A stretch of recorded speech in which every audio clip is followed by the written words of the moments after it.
সাদামাটা উদ্বোধনী ম্যাচে মাঠে গড়ালো ফিফা ক্লাব ওয়ার্ল্ড কাপ।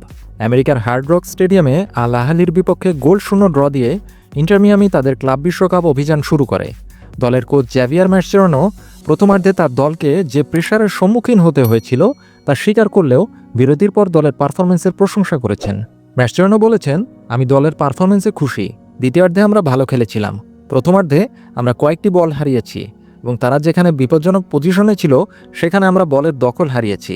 দ্বিতীয়ার্ধে আমরা সুযোগ তৈরি করেছি, খেলার নিয়ন্ত্রণ করেছি এবং জেতার সুযোগ পেয়েছিলাম। এটাই ফুটবল। আমরা জানতাম আমরা একটি শক্তিশালী দলের বিরুদ্ধে খেলছিলাম। প্রথমার্ধের স্নায়ুর চাপ আমাদের উপর প্রভাব ফেলেছিল, কিন্তু আমাদের জয়ের সুযোগ ছিল। এভাবে খেলে আমরা যে কাউকে হারাতে পারি।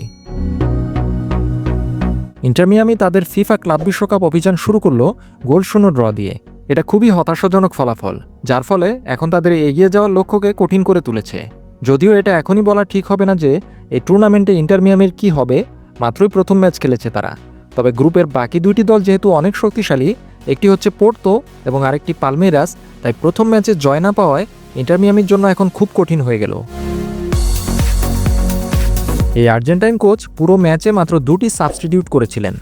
দ্বিতীয়ার্ধে তার দল আরও ভালো খেলা দেখিয়েছিল, কিন্তু শেষ পর্যন্ত 3টি পয়েন্ট নিশ্চিত করার জন্য যে গোল করা দরকার ছিল সেটাই তারা করতে পারেনি।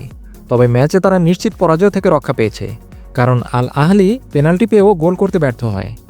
জ্যাভিয়ার ম্যাসচেরানো তার অধিনায়ক এবং স্বদেশী মেসির পারফরমেন্সের প্রশংসাও করেছেন, যিনি আবারও দলের আক্রমণ ভাগের নেতৃত্ব দেওয়ার ভার নিজের কাঁধে তুলে নিয়েছিলেন। মেসি ইন্টার মিয়ামির হয়ে ক্লাব বিশ্বকাপ অভিষেকে পুরো 90 মিনিট খেলেছিলেন। জ্যাভিয়ার ম্যাসচেরানো বলেন, মেসির এই ফুটবল খেলার প্রতি ভালোবাসা সত্যিই প্রশংসনীয়। সে এত অসংখ্য ম্যাচ খেলার পরেও এখনও সে খেলেই যাচ্ছে। অবশ্যই আমরা জিততে চেয়েছিলাম, কিন্তু আজকের দলের পারফরমেন্সে আমি খুশি।